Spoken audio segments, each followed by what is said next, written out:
DD किसान, बदलते भारत की शान।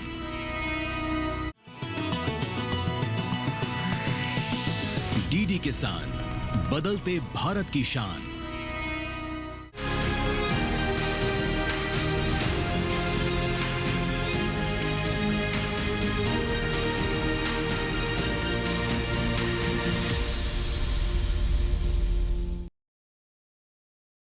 नमस्कार, आप देख रहे हैं डीडी किसान और मैं हूं आपके साथ हैदर ज़ैदी। कृषि दर्शन में आपका बहुत स्वागत है। कृषि दर्शन में हम बताते हैं उन नवाचारों के बारे में जो आपको विकास के पथ पर ले जाते हैं। जी हां, उससे जुड़ी हर जानकारी आप तक पहुंचाते हैं जिससे आप उन्नत किसान बन सकें। तो सबसे पहले सम्मेलन से प्रगति की ओर। दिल्ली स्थित सुंदर नर्सरी में सरस आजीविका फूड फेस्टिवल 2025 का समापन हो चुका है। समापन समारोह में केंद्रीय कृषि मंत्री श्री शिवराज सिंह चौहान पहुंचे। आइए दिखाते हैं आपको।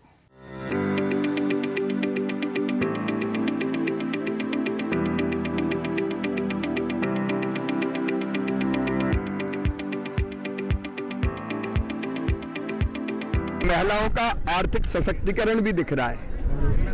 लखपति दीदियां हैं, आई हुई है और दिल्ली भी प्रसन्न है और दीदियां भी प्रसन्न है। सर, लखपति आप सबका भी यहाँ स्वागत। दीदियां गरीब क्यों रहे? वो मेहनती है, उनके हाथों में हुनर है, कला है।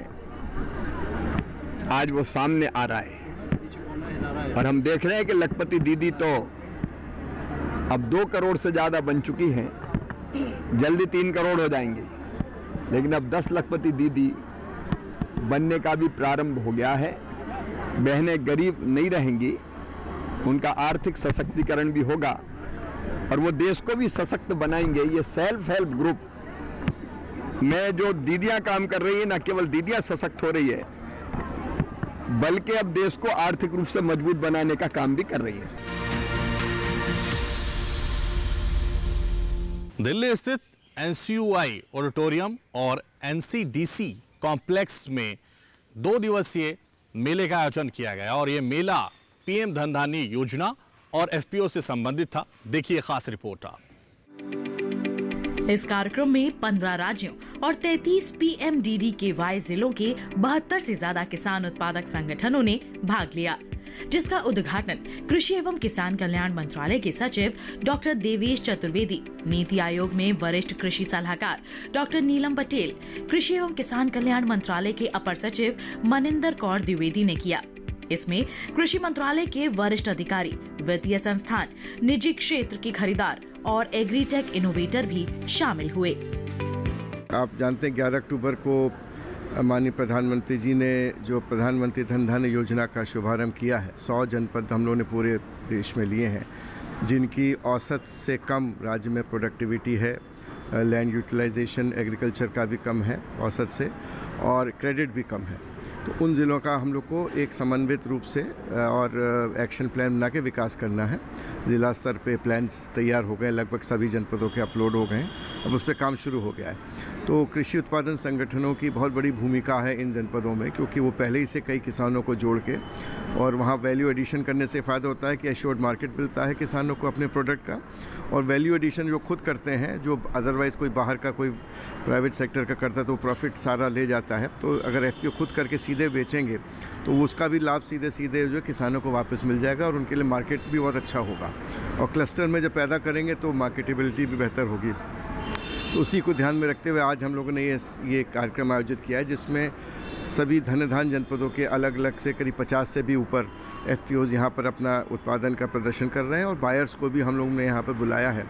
ऑनलाइन प्लेटफॉर्म्स हैं या अदरवाइज़ ये, जिससे कि वो उनके साथ लिंकेज स्थापित हो जाए और उनका जब प्रोडक्ट मार्केट होगा तो वहाँ पर किसानों की आय निश्चित रूप से बढ़ेगी और डाइवर्सिफिकेशन की तरफ वो प्रेरित होंगे। इसको हम लोग अभी तो क्योंकि ये मुख्यालय पे शुरू किया, लेकिन अब हम लोग रीजनल लेवल पे और जहाँ पर क्या क्या जनपद स्तर पे भी हर स्तर पे इनको हम आगे बढ़ाएंगे और इनकी जो भी दिक्कतें हैं वर्किंग कैपिटल की, इनकी लोन लेने की, ये प्रोसेसिंग लगानी हो या वैल्यूएट कराना हो या उनका पैकेजिंग अच्छी तरह से कैसे करें उसके डिज़ाइन कराने की, सब में हम लोग जो है कृषि मंत्रालय उनकी मदद करेगा, सहायता करेगा, जिससे सीधे किसानों तक उसका लाभ पहुंच सके। प्रधानमंत्री कृषि धन धान्य योजना है, ये हमारे जो देश के 100 ज़िले हैं जहाँ जो खेती के विकास में पीछे रह गए और जिलों के, ऐसा नहीं है कि बहुत पीछे रह गए, लेकिन ये हमेशा तुलनात्मक अध्ययन होता है। जब हम कोई भी प्रोग्राम लेके आते हैं तो जो हमने देश के अन्य ज़िले देखे तो देखा कि 3 बिंदुओं पर ये हमारे ज़िले पीछे रह गए। एक तो जो खेती बाड़ी में जो पर बीघा या पर एकड़ जो पैदावार आपकी है वो तुलनात्मक कम है। दूसरा है थोड़ा सा, अब जैसे आप देखते हैं किसान साल में हमारी ज़मीन पे 2 से 3 फसल लेते हैं, रबी, खरीफ एंड जायद। रबी और खरीफ तो हर कोई लेता है, जायद का थोड़ा गर्मी का रहता है जहाँ सिंचाई की सुविधा नहीं है, लेकिन इन ज़िलों में 2 फसलें भी नहीं किसान ले पा रहे हैं। तो इसको बोलते हैं एग्रीकल्चर इंटेंसिटी, ये थोड़ी कम है। और जो क्रेडिट, जो हमें पैसा चाहिए होता है खेती के लिए और या अन्य चीज़ों के लिए, वो भी थोड़ा सा कम है इन ज़िलों में। तो इन 3 मानदंडों पर इन 100 ज़िलों का चुनाव किया गया और लगभग भारत सरकार की 3 प्रोग्राम हैं, उनके माध्यम से ये प्रयास किया जाएगा कि अगले 5 से 6 सालों में हम इन ज़िलों को अग्रणी ज़िला कैसे बनाएं। ऐसा नहीं है कि उन तक ले जाना है जो ज़िले आगे हैं, नहीं, उनसे भी आगे ले जाना है कि कल को लोग ये कहें कि देखिए इन 100 ज़िलों में जो हमारे प्रयास थे वो सार्थक हुए और हम नंबर 1 पर आ गए। आगे बढ़ते हैं। एफएआई की प्रेस कॉन्फ्रेंस दिल्ली के ताज होटल में की गई, आइए देखते हैं इसको। ये वार्षिक सम्मेलन है एफएआई का, फर्टिलाइजर एसोसिएशन ऑफ इंडिया का, जो कि भारतीय उर्वरक संघ है। ये जो उर्वरक संघ है ये हर साल ये कार्यक्रम करता है। इस वर्ष भी इस कार्यक्रम का आयोजन 10 से 12 दिसंबर 2025 होटल पुलमैन एरो सिटी में किया जा रहा है। इस आयोजन में, इस कॉन्फ्रेंस में, इस एनुअल सेमिनार में लगभग 1500 से भी अधिक पार्टिसिपेंट्स इसके अंदर होंगे। अभी तक रजिस्टर 1500 से ज़्यादा हो चुके हैं, उससे भी अधिक अपेक्षा है हमको कि इसमें आएंगे, जिसमें लगभग 300 लोग परदेशी होंगे, विदेश के होंगे, और जो लोग इसमें भागीदारी करेंगे, सहभागी होंगे, उनमें फर्टिलाइज़र कंपनी के वरिष्ठ अधिकारी जो प्रबंधन में काम करते हैं, उसके अलावा जो वैज्ञानिक है, कृषि वैज्ञानिक खास तौर से, वो उसके अंदर होंगे, फर्टिलाइज़र एसोसिएशन के लोग इसके अंदर होंगे, और प्रदेश से आए हुए जो सप्लायर है, इंस्ट्रूमेंट वाले लोग हैं, जो इंटरमीडिएट सप्लाई करते हैं या रॉ मटेरियल सप्लाई करते हैं, ऐसे सप्लायर भी बड़ी संख्या में इसके अंदर होंगे। खासियत इसकी ये होगी कि इसके अंदर बहुत बड़ी संख्या में भारत सरकार के प्रतिनिधि भी सम्मिलित होंगे। इस आयोजन का शुभारंभ करने के लिए हमारे आदरणीय हम मंत्री जी जो है, यूनियन मिनिस्टर श्री नड्डा जी, जगत प्रकाश नड्डा जी, वो इसका इनॉग्रेशन करेंगे 2:30 बजे 10 तारीख को। और उसके अलावा अनुप्रिया पटेल मैडम जो वहाँ पर राज्य मंत्री है, वो भी इसके अंदर होंगी, और इनकी उपस्थिति के कारण ये सारा फर्टिलाइज़र सेक्टर जो है वो बड़ा गौरवान्वित और उत्साहित महसूस करेगा। और इसके अलावा जो रजत मिश्रा जी सेक्रेटरी है फर्टिलाइज़र डिपार्टमेंट के भारत सरकार के, वो भी यहाँ पर उपस्थित होंगे, और उनकी उपस्थिति भी फर्टिलाइज़र कंपनियों के लिए और फर्टिलाइज़र सेक्टर के लिए बड़ी ही उत्साहवर्धक होगी। एफएआई का एनुअल सेमिनार होता है दिल्ली में, इस बार कल से शुरू हो रहा है, 10, 11, 12 तारीख 3 दिन में एफएआई का सेमिनार होगा। इस सेमिनार में काफ़ी डिस्कशन हमारे जो होंगे वो सब में फार्मर के बेनिफिट के लिए हम कौन से नए प्रोडक्ट्स कर सकते हैं, और हम सॉइल हेल्थ इम्प्रूवमेंट के लिए क्या क्या कर सकते हैं, इसके बारे में चर्चा होगा। और इस बीच में सबसे पहले सेशन में सरकार के साथ फर्टिलाइज़र पॉलिसी के ऊपर भी हमारा अच्छा चर्चा होगा। तो ये सब काफ़ी इम्पॉर्टेंट डिस्कशंस हैं, और हमको उम्मीद है कि इस डिस्कशन के बाद फर्टिलाइज़र इंडस्ट्री को अच्छा डायरेक्शन मिलेगा, जिसके कारण हम सॉइल हेल्थ और फार्मर्स के सुविधा के लिए और नए स्कीम लेके आए। एफएआई के सेमिनार जो कल से शुरू हो रहा है, इसके बारे में आज अभी प्रेस कॉन्फ्रेंस हुई है। जैसे अभी बताया गया, बहुत इश्यूज जो चैलेंजिंग हैं फर्टिलाइज़र सेक्टर से, उससे कनेक्टेड सेक्टर से, sustainable food production, climate change, नए प्रोडक्ट्स, जो इनोवेटिव प्रोडक्ट्स लाए जा रहे हैं न्यूट्रिएंट मैनेजमेंट के लिए, न्यूट्रिएंट यूज़ एफिशिएंसी को बढ़ाने के लिए, उसके बारे में इन अगले 3 दिनों में जो एफएआई सेशन में अलग अलग इन पर विचार किया जाएगा। इसमें लोग चर्चा करेंगे, एक्सपर्ट्स अपना प्रेजेंटेशन देंगे और क्वेश्चन आंसर सेशन होंगे। मुझे उम्मीद है कि जो इसमें पार्टिसिपेंट्स होंगे, काफ़ी लोग विदेश से भी आते हैं यहाँ पे, उनको यहाँ पे जो इंडियन फर्टिलाइज़र सेक्टर में क्या क्या किया जा रहा है आगे सुधार के लिए, आगे इसको एग्रीकल्चर प्रोडक्टिविटी को बढ़ाने के लिए, नए प्रोडक्ट इंट्रोड्यूस करने के लिए, उसके बारे में काफ़ी अच्छा ज्ञान उनको मिलेगा। यहां रुकेंगे एक छोटे से ब्रेक के लिए, बने रहिए डीडी किसान के साथ।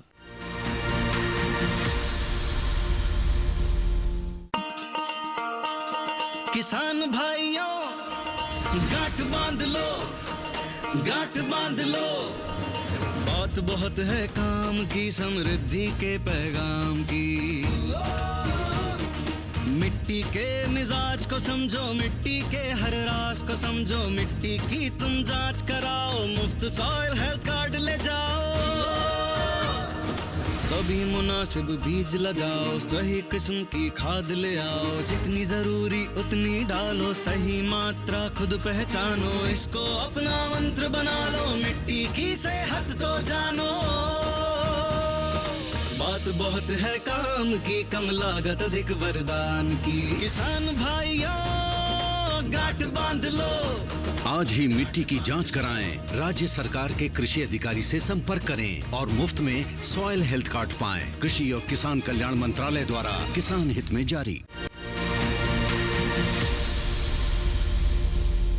तो ब्रेक के बाद एक बार फिर से कृषि दर्शन में आपका स्वागत है। अगला सेगमेंट है हमारा कृषि स्टार्टअप।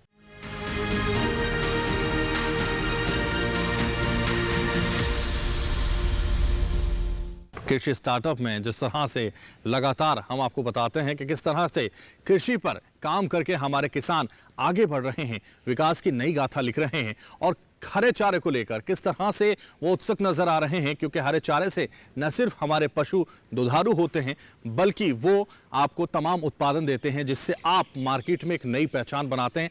इसलिए हरा चारा हमारे पशुओं के लिए कितना विशेष है ये भी आप इस सेगमेंट में समझ सकते हैं। देखिए रिपोर्ट आप।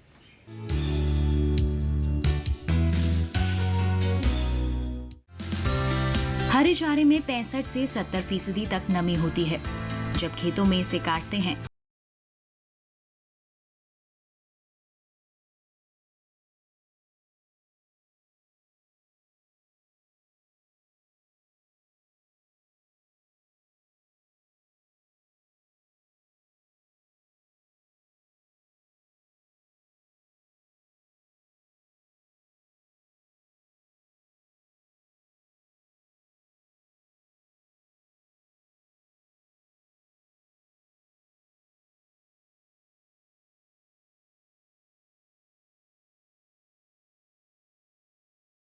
उन्होंने साइलेज बनाना शुरू किया।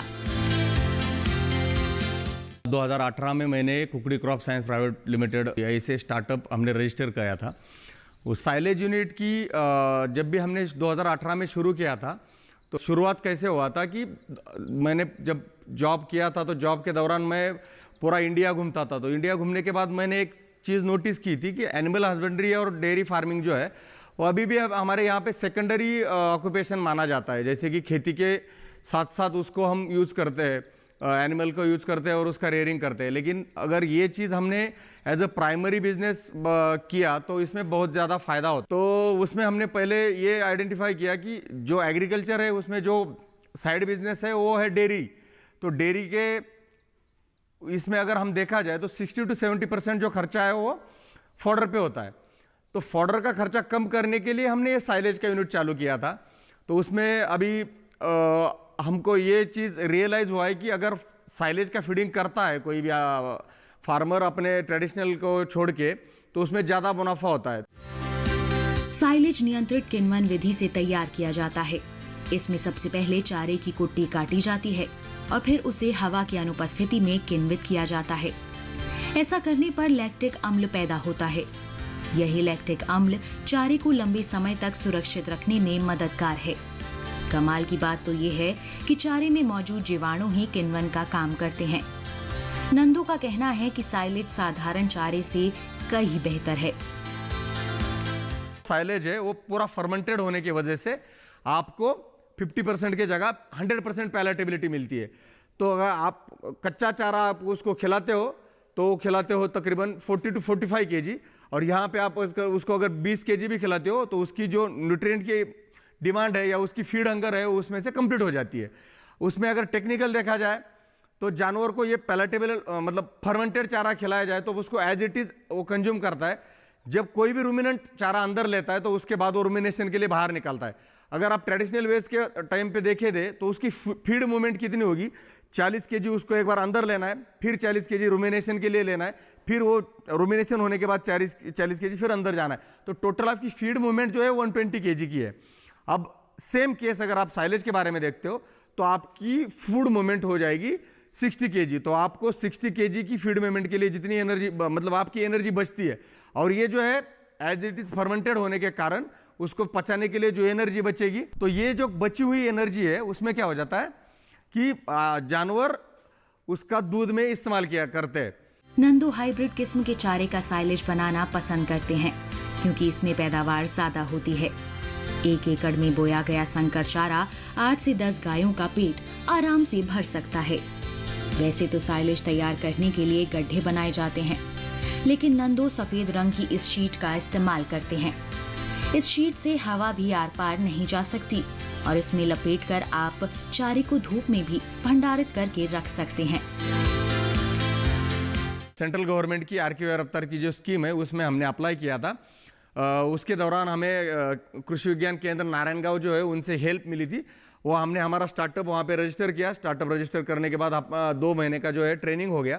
ट्रेनिंग के बाद हमें गवर्नमेंट ऑफ इंडिया का एग्रीकल्चर मिनिस्ट्री का आर.के.वी. रफ्तार का जो है उसमें फंड मिल गया था।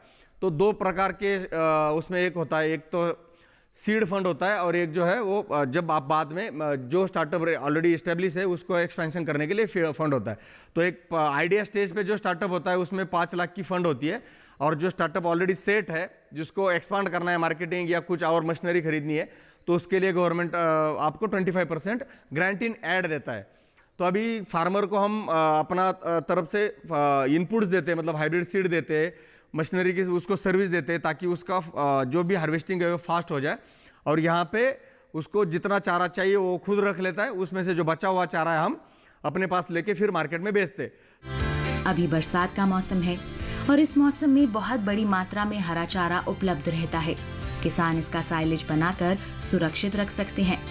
बाद में जब हरा चारा उपलब्ध नहीं होगा तो इसका इस्तेमाल किया जाएगा। वैज्ञानिकों का कहना है कि वो दुग्ध उत्पादन से जुड़े किसानों को इस बात के लिए प्रेरित कर रहे हैं कि वो अपने दुधारू पशुओं के लिए खुद साइलेज तैयार करें। इससे उनकी लागत में कमी आएगी और दूध का उत्पादन भी बढ़ेगा। जब भी हम पशुपालन करते हैं तो पशुपालन में उनका रेशन बैलेंसिंग होना बहुत ही ज़रूरी है, और ये रेशन बैलेंसिंग होने के लिए हमने सबसे अच्छा फार्मर्स को पर्याय उपलब्ध करके दिया कि वो अपने खुद के फार्म पे साइलेज बनाए। साइलेज बनाना बहुत ही आसान तरीका है। Green fodder as a green conservation करने का सबसे आसान, सबसे इजी ये तरीका है। इसमें हम क्या करते हैं, हम एग्जांपल मक्के का लेते थे। मक्का जब भी मिल्किंग स्टेज में आता है तब हम उसका हार्वेस्टिंग करके लाते हैं, फिर हम उसका छोटा छोटा चाफ कटर के हिसाब से चॉपिंग करते हैं, और जब भी हम वो चॉपिंग करते हैं उसके बाद में हम वही हरे चारे को किसी बैग में या किसी बेल में हवा बंद करके रखते हैं। उसको एयर टाइट रखने से वो चारा ग्रीन ही रहता है। साइलेज अभी बहुत जगह पे बन रहा है। जब भी हमने केवीके के माध्यम से शुरुआत किया तो हमने ये देखा था कि फार्मर के पास पूरे साल के लिए ग्रीन फॉडर अवेलेबल नहीं है, तो वो पूरे साल के लिए ग्रीन फॉडर अवेलेबल होने के लिए हमने साइलेज का प्रमोट किया। और अभी हम देख रहे हैं कि लगभग 70-80% ऑफ डेयरी फार्मर्स सभी अभी साइलेज का यूज़ कर रहे हैं। हमारे मित्र है नैनदेव जी अतकरी जो यंग फार्मर्स है, उन्होंने इसी बात को देखते हुए उन्होंने अपना खुद का ये साइलेज प्रोडक्शन यूनिट शुरू कर दिया। नंदो की साइलेज यूनिट से किसानों को भी फायदा हो रहा है। किसान उन्हें हरा चारा बेचकर अतिरिक्त आय प्राप्त कर रहे हैं। इसके अलावा उनकी यूनिट में कम से कम 25 से 30 लोगों को रोजगार मिल रहा है।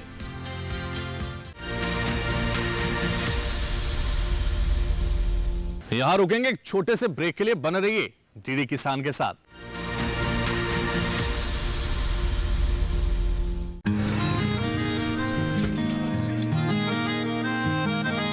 क्या बात है भाई, आजकल तो काफी खुश नजर आ रहे हो। क्यों ना हो, अब मैं ऑर्गेनिक खेती जो कर रहा हूँ ये पूरा प्राकृतिक है, ऑर्गेनिक है। इसमें हमारे खेत, हमारी फसल और हमारी जेब सब फायदे में होते हैं। और इसमें लागत भी कम है। जी हाँ, आप भी ऑर्गेनिक खाद का प्रयोग करें, अपनी फसल और मिट्टी को तंदुरुस्त बनाएं और आपकी आमदनी में इजाफा करें। अधिक जानकारी के लिए किसान call centre toll free number 1800-180-1551 पर कॉल करें और लॉग ऑन करें kisan.gov.in और farmer.gov.in। कृषि और किसान कल्याण मंत्रालय द्वारा किसान हित में जारी।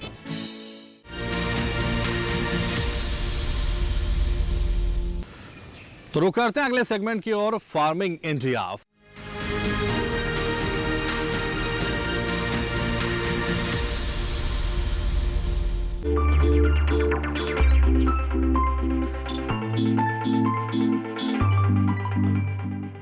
देश में करीब 14 करोड़ हेक्टेयर जमीन पर खेती होती है। 2015 में जब प्रधानमंत्री कृषि सिंचाई योजना शुरू हुई तब 6.5 करोड़ हेक्टेयर जमीन पर ही सिंचाई की सुविधाएं उपलब्ध थी। इसका मतलब ये हुआ कि आधे से भी ज्यादा जमीन बारिश के पानी पर निर्भर थी। जाहिर है वर्षा आधारित इलाकों में पैदावार कम होती है और किसानों को खेती से उतना लाभ नहीं मिल पाता जितना मिलना चाहिए। प्रधानमंत्री कृषि सिंचाई योजना का असल मकसद हर खेत तक पानी पहुंचाना है। यह अम्ब्रेला स्कीम है और इसमें मुख्य रूप से 2 घटकों को शामिल किया गया है। त्वरित सिंचाई लाभ कार्यक्रम यानी AIBP और हर खेत को पानी के भी 4 उप घटक हैं, जैसे command area development, surface miner irrigation, जल निकायों की मरम्मत, नवीनीकरण और बहाली तथा चौथा भूजल विकास। इसके अलावा सिंचाई योजना में दूसरे मंत्रालयों के भी 2 घटकों को शामिल किया गया है। पहला घटक प्रति बूंद अधिक उपज है, जो केंद्र कृषि मंत्रालय के कृषि, सहकारिता और किसान कल्याण विभाग की ओर से कार्यान्वित किया जा रहा है। दूसरे घटक का नाम वाटरशेड विकास है। इसका कार्यान्वयन ग्रामीण विकास मंत्रालय का भूमि संसाधन विभाग कर रहा है। सिंचाई योजना का उद्देश्य खेत तक पानी की पहुंच को बढ़ाना और सुनिश्चित सिंचाई के तहत खेती योग्य क्षेत्र का विस्तार करना था। इसके अलावा खेत में पानी के उपयोग की दक्षता में सुधार करना और स्थायी जल संरक्षण प्रथाओं को पेश करना भी इसमें शामिल था। पानी की बचत इस योजना का बहुत महत्वपूर्ण पहलू है। 2020-21 के दौरान इस योजना के तहत 9,38,000 हेक्टेयर फसलों को सूक्ष्म सिंचाई के तहत लाया गया। इसमें टपक और फव्वारा दोनों तरह की सूक्ष्म विधियां शामिल है। 2021-22 के लिए हर खेत को पानी के अंतर्गत 899 करोड़ रुपए के बजट का प्रावधान किया गया। प्रति बूंद अधिक उपज के लिए 4,000 करोड़ रुपए को और वाटरशेड डेवलपमेंट के मद में 2,000 करोड़ रुपए का प्रावधान किया गया है। अगर आपके मन में है कोई सवाल तो हमें ईमेल के जरिए आप लिख सकते हैं, सुझाव भेज सकते हैं। हमारा ईमेल एड्रेस है krishiddarshan@gmail.com। हमारा पता भी आप नोट कर सकते हैं, जिस पर आप पत्राचार हमें कर सकते हैं। तो हमारा पता नोट करिए। हमारा पता है कृषि दर्शन, कमरा number 59A, CPC, Doordarshan, Khelgaon, नई दिल्ली 110049।